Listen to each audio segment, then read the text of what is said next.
Começa agora no seu rádio Papo de Esporte. Hoje é quarta-feira e está começando o Papo de Esporte. O aniversário ontem foi do River, mas quem passeou no Monumental foi o Fluminense. Foi até a Argentina e venceu muito bem, 3-1 com uma grande atuação. Venceu e convenceu e se classificou em primeiro lugar no grupo D, considerado por muitos como o mais difícil da Libertadores, para as oitavas de final da competição.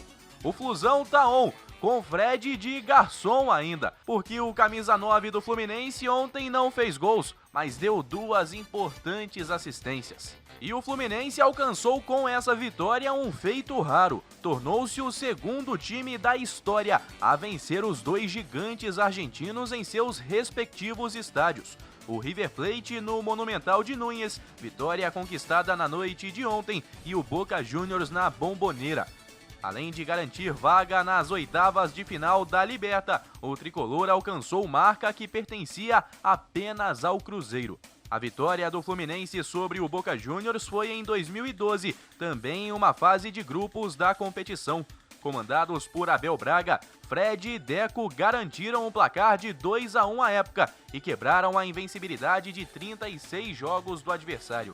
Apesar de não ter balançado a rede no jogo contra o River, Fred foi mais uma vez decisivo. Bom, além da grande vitória e do feito histórico, o Fluminense está classificado e garantiu uma boa quantia em dinheiro também para a próxima fase. São 5,5 milhões a mais no cofre tricolor, que agora aguarda o sorteio, assim como os outros já classificados, que acontece no próximo dia 1º, na terça-feira que vem, na sede da Conmebol em Assunção, no Paraguai.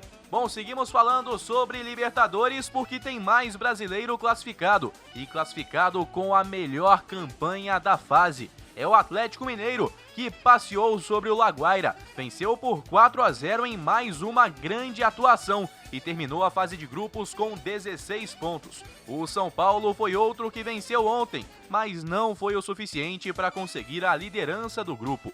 Venceu por 3-0 o Sporting Cristal, mas o Racing aplicou o mesmo placar sobre o Rentistas e por isso ficou com a primeira colocação no grupo E.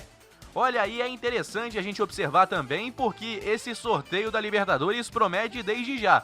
Porque, vejam bem, a gente tem por hora River e São Paulo, dois grandes times, além do Cerro Porteño, por exemplo, que sempre assusta também. Esses três já estão garantidos na segunda colocação e vão jogar contra um primeiro colocado. Ou seja, nós podemos ter, por exemplo, um Flamengo e River Plate ou um Fluminense e São Paulo nas oitavas de final da Libertadores. Continuando a falar sobre os jogos, o Santos hoje tem missão dificílima. Vai jogar fora de casa contra o Barcelona de Guayaquil, em busca da classificação. Nesse momento, o Peixe tem 6 pontos na terceira colocação. O Boca em segundo tem 7 e o Barcelona de Guayaquil é o líder com 10. Boca Juniors joga em casa contra o lanterna do grupo The Strongest, na Bombonera. Os dois jogos acontecem simultaneamente a partir das 9 da noite.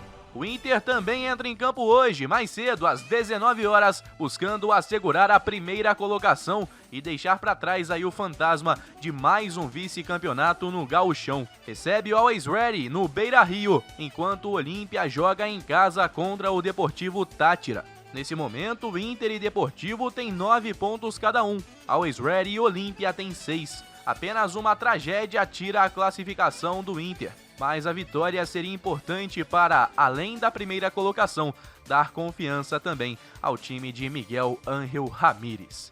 O Palmeiras só entra em campo amanhã, assim como o Flamengo, que fecham então a participação dos brasileiros na fase de grupos da Libertadores da América. Falando também sobre Sul-Americana, tem brasileiro classificado e tem brasileiro que se despediu ontem da competição. Quem se despediu foi o Atlético Goianiense, que empatou em 1-1 em casa e sai da competição na segunda colocação de forma invicta.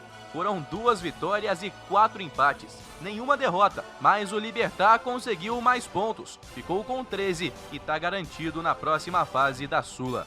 Quem se classificou foi o Bragantino no grupo G, venceu fora de casa o Tolima por 2-1, enquanto o Emelec recebeu em casa o Tajeres e só tinha o trabalho de vencer a sua partida para conseguir se classificar, mas perdeu e perdeu feio.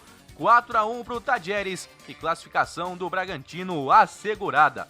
12 pontos para o time de Bragança Paulista contra 10 do Emelec. Hoje, quarta-feira, tem mais brasileiro entrando em campo também pela Sul-Americana.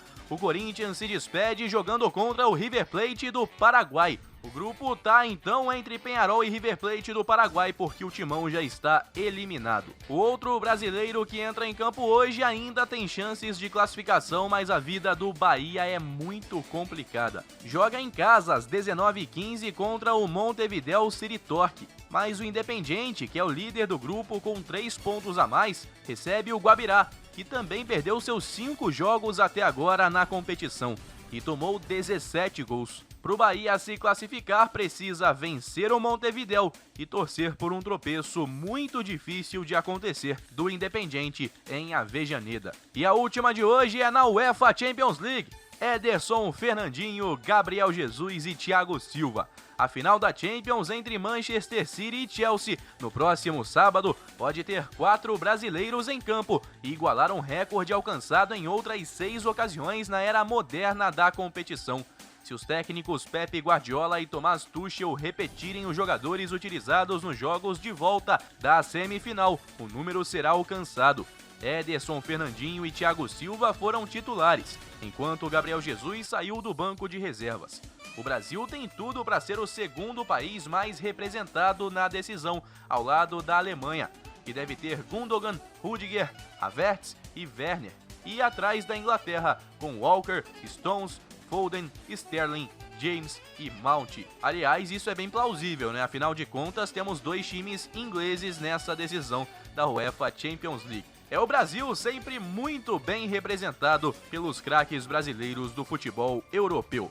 Eu volto a te encontrar amanhã, quinta-feira, para falarmos sobre muitos outros assuntos. Lembre-se que neste final de semana começa o Brasileirão, em Série A e Série B, e muita coisa boa pela frente. Para você, um forte abraço. Guilherme Faria, para a Rádio Conselheiro FM, em todas as plataformas.